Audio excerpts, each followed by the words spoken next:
Hello everyone, welcome back to my channel. চলে এসেছি আমি পিউ ফ্রম দুর্গাপুর। সবাই কেমন আছো? আশা করছি সবাই ভালো আছো। আজকে থেকে মন স্থির করলাম ব্লগ তো দিতেই হবে। দেখো প্রতিদিন ব্লগ দিই, সেখানে একদম ব্লগ দিতে পাচ্ছিলাম না একদমই। তো আজকে অনেকটা মনকে শক্ত করলাম, কাজ তো করতেই হবে। আর আমার কাজটা আমার মা খুব ভালোই বাসত। তো যাই হোক, তোমাদের তো আর বলার কিছু নেই নতুন করে। তো আমার ফেসবুক ফ্রেন্ড অনুরেশ ভাই আমার সাথে দেখা করতে এসেছিল। দাদা ভাই একটু মিষ্টি নিয়ে এসেছিল।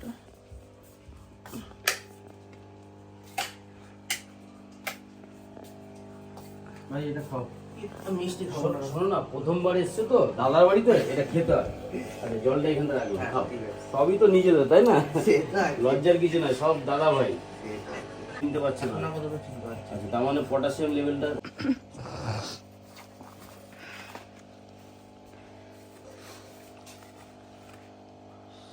এখান থেকে একটা মিষ্টি খেয়ে চলে যাবো নাকি? না, খাও, বেশি করে খাও। না না, মিষ্টি খেয়ে যেতে বলেছে। ঠিক আছে, খেয়ে নিয়ে আগে চলো। আজকে যেহেতু বাড়িতে চতুর্থর মন্ত্র পড়তে যাব, তাই তোমাদের দাদা ভাইয়া রান্না করেনি, ওখানেই খাওয়া দাওয়া করবে, তাই সকালবেলাতে পুজোটা দিয়ে দিচ্ছে। চলো ফাইনালি রেডি। কাজটা করে আসি, চললাম বেনাচি দিতে। যেটা ঘাট কাজের পিণ্ডদানটা হয় সেটাই করতে হবে। চলো, ঘড়িতে অনেকটাই টাইম হয়ে গেল। চলে এসেছি ঘাটে, এখনো ব্রাহ্মণ আসেনি, সবাই দাঁড়িয়ে আছে। এদিকে আমার ছেলে এই যে মাছগুলো ছাড়ছে, এই মাছগুলো বেশ কিছুদিন আগে, মা চলে যাওয়ার 5-6 দিন আগে মাকে জিজ্ঞেস করছিলাম, মা তুমি কি মাছ খাবে বলো, তাহলে দিদিকে বলবো তোমাকে এনে দিতে, দিদির কাছে টাকা পাঠিয়ে দেবো। মা বলছে, তোর দিদি আমাকে নিয়েই সময় পায় না, তুই এক কাজ কর, জামাইকে বলিস একবারে মাছ কিনে নিয়ে আসতে, টাকা পাঠাতে হবে না। আনছি কি মাছ খাবে? বলছে যা মাছই আনবি, ছোট দেখে আনবি বাবা। তাই পরের দিন মায়ের জন্য এই শিঙি মাছগুলো তোমাদের দাদা ভাই নিয়ে এসেছিলো, সেগুলো দিয়ে এসেছিলাম। 2-4টে খেয়েছিল, আর বাকি সব রাখা ছিল, সেইগুলোই ছেলে পুকুরে ছেড়ে দিল। সবাই তো চলে এসেছি, বাট এখনও ব্রাহ্মণ এসে পৌঁছায়নি। দাদা ফোন করেছিল চলে আসবে। আর এদিকে দেখো, এই যে ডগিটাকে দেখতে পাচ্ছ, এই ডগিটা খালি বারবার আমার কাছে আসছিল। আমি ওকে জিজ্ঞেস করছিলাম, কি হয়েছে বাবা, তুই আসছিস কেন? এখন তো আমি তোকে খেতেও দিতে পারবো না, কারণ এখন তো আমি কোনো খাবার কিছু নিয়ে আসিনি। তো যাই হোক, আমার সাথে সাথে ছিল, ভালোও লাগছিল দেখতে বেশ। তো এই যে কাজগুলো তোমাদের সাথে শেয়ার করছি, তোমরা কিন্তু কেউ খারাপ মাইন্ডে নিও না প্লিজ। এই কাজগুলো তোমাদের সাথে শেয়ার করার জন্য একটাই কারণ, দেখো সত্যি কথা বলতে, যবে থেকে সোশ্যাল মিডিয়াতে আমি অ্যাক্টিভ হয়েছি, তবে থেকে আমি কিন্তু আমার আত্মীয় স্বজন, পরিবার কারো সাথেই সেইভাবে ফোনে মনের কথা বলার সুযোগ পাই না। যেটুকু ফোন করতাম মাকে করতাম, মায়ের খোঁজ খবর নিতাম। তো মনের কথাগুলো বলার জন্যও তো মানুষের দরকার আছে। আর আমার ভালো মন্দটা সবটাই তোমাদের সাথেই আমি শেয়ার করেছি যবে থেকে সোশ্যাল মিডিয়া করি। তো সেই কারণের জন্যই কিন্তু আমি তোমাদেরকে এই যে কথাগুলো বলছি, এতে আমার মনটা ভীষণ হালকা হয়ে যাচ্ছে। এই যে বাপের বাড়িতে দৌড়ে দৌড়ে যাচ্ছি মায়ের কাজের জন্য, এই কাজটা কমপ্লিট হয়ে গেলে মা যেরকমভাবে খোঁজ নিত, জিজ্ঞেস করতো, সেই জিজ্ঞেস করার লোকটাও থাকবে না। আর কিছু বলার নেই। ঠিক আছে, চলো কাজ করে নিই, দেন পরে তোমাদের সাথে আবার কথা বলছি। ও আর একটা কথা তোমাদের সাথে শেয়ার করি, অনেকেই আছো যারা আমার পোস্টে এসে ভালো কমেন্ট করছো, তাদের তো কোনো তুলনায় নেই। অনেকেই আমাকে অনেকভাবে বোঝানোর চেষ্টা করছো, ভালো লাগছে কমেন্টগুলো দেখে। কিন্তু অনেকে আছো নেগেটিভ কমেন্ট করছো, যে এই অবস্থাতেও তুমি ব্লগ করছো, ভিডিও করছো, ফটো পোস্ট করছো। দেখো আমি নিরুপায়, কারণ সত্যি কথা বলতে ছেলেদের ক্ষেত্রেও হলে, ছেলেরা কি 13 দিনের কাজ করুক বা 15 দিনের কাজ করুক, তারা কি 15 দিনই কাজ কামাই দিয়ে ঘরে বসে থাকে? ঠিক সেরকমই সোশ্যাল মিডিয়াটা আমার একটা জব আমি মনে করি, কারণ এখান থেকে আমি আর্নিং পাই। তো সেই ক্ষেত্রে আমি 15 দিন তো আমার চ্যানেলটাকে আমি বন্ধ রাখতে পারি না।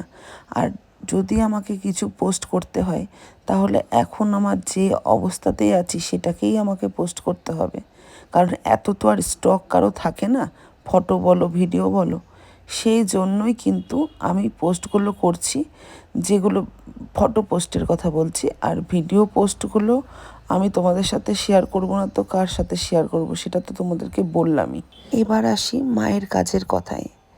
যেহেতু আমাদের বাড়িতে ছেলে নেই, সেহেতু আমি, আমার বদ্দি আর মেজদি তিনজনে মিলেই মুখোগ্নি করেছি মায়ের।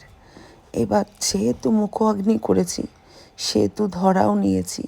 আর তোমরা তো জানোই যে ধরা নিলে তোমার যার যেরকম দিনে কাজ থাকে, কারো 13 দিনে থাকে, কারো 15 দিনে থাকে। আমাদের যেরকম পুরো কমপ্লিট কাজ 15 দিনে, 13 দিনে ঘাট কাজ। তো সেই ক্ষেত্রে আমরা চতুর্থর মন্ত্র পড়তে এখানে এসেছি। আর এমনিতে সচরাচর মেয়েদের তো 13 কমপ্লিট হলেই জল পেয়ে যায়, কিন্তু যেহেতু আমাদের ছেলে নেই সেহেতু এটা আমরাই বোনরা ছোটোবেলা থেকেই বলতাম যে আমাদের বাবা মাকে আমরাই মুখোগ্নি করব। সেই ক্ষেত্রে আমাদের 13 দিন পালতে হচ্ছে। তো 13 দিনে ঘাট কাজ হবে, 14 দিনে তোমার শ্রাদ্ধ হবে, আর 15 দিনে হচ্ছে খাওয়া দাওয়া। যেহেতু হোলির দিন পড়েছে সেই দিনটা করবে না, তার পরের দিনটা করছে, কারণ হোলির দিনই সবাই আসতে চায় না। তো সেই জন্য চতুর্থর প্রথম জল মায়ের আজকে পড়বে।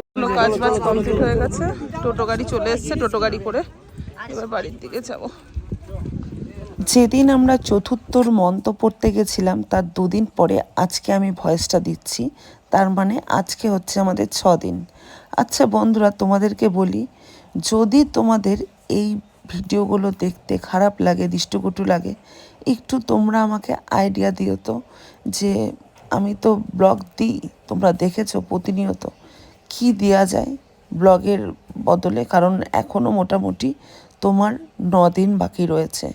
লাইভে আমি আসতে পারছি না, কারণ সত্যি কথা বলতে নিজের মন মানসিকতাকেই সেট করতে পারছি না। সেই কারণে এবার ব্লগ তো আমাকে দিতেই হবে। ধরো ফেসবুকে না দিলেও অসুবিধা নেই, কারণ 1-2 মিনিটের ভিডিও আমি দিয়ে থাকি, কিন্তু ইউটিউবে তো আমাকে দিতেই হবে। তো এটা যদি তোমাদের খারাপ লাগে তোমরা একটু আইডিয়া দিও কি দিলে ঠিক হবে, কারণ সত্যি কথা বলতে আমিও কাজটা ভালোবাসি, আমার মাও ভালোবাসতো আমার কাজটা, তাই আমি আমার কাজটাকে ভীষণ গুরুত্ব দিই। এখন হচ্ছে সন্ধ্যাবেলা, আমার মাসির ছেলের বউ পুচকিটা এসছে, ওর সাথেই কথা বলছিলাম। তোমার নাম কি? স্বস্তিকা দে। তুমি কোন স্কুলে পড়ো? ইউকেজি। তোমার ইন্টারভিউ হচ্ছে, ঠিক আছে? এক্সাম কেমন হয়েছে? ভালো। তুমি যে সোয়েটারটা পরে আছো কি কি কালার আছে? Red, white, yellow, black. Yes, good girl, তুমি পাস করে গেছো, ঠিক পাঁচ আছে? করে গেছি তো। হ্যাঁ, 5 করে গেছি। 5 গেছি। টাটা। তোর ছেলে নিজের চ্যানেলে ভাইরাল হবে, সেই কারণে আমার কাছে আইডিয়া নিচ্ছে কি করবি। আমি বলছি যে তোর দিদার সাথে ভিডিও বানাবি, দিদা পিছনে লাগবি, ওইগুলো ছাড়বি। আজকে তোমাদের দাদা ভাইয়ের ছুটি ছিল, সেই কারণের জন্যই বাপের বাড়িতে রাত পর্যন্ত ছিলাম। এখন খাওয়া দাওয়া কমপ্লিট হলো, এখন কিন্তু আমরা চলে যাব বাড়িতে। তো চলো আজকের মতো ভিডিওটা এই পর্যন্তই।